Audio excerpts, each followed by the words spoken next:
السلام علیکم ورحمت الله وبرکاته.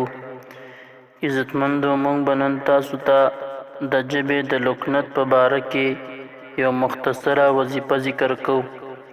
د وظیفې نه مخکې به درود شریف وي، 9 پیره درود شریف په مخ کې وي او 9 پیره به وروسته وي.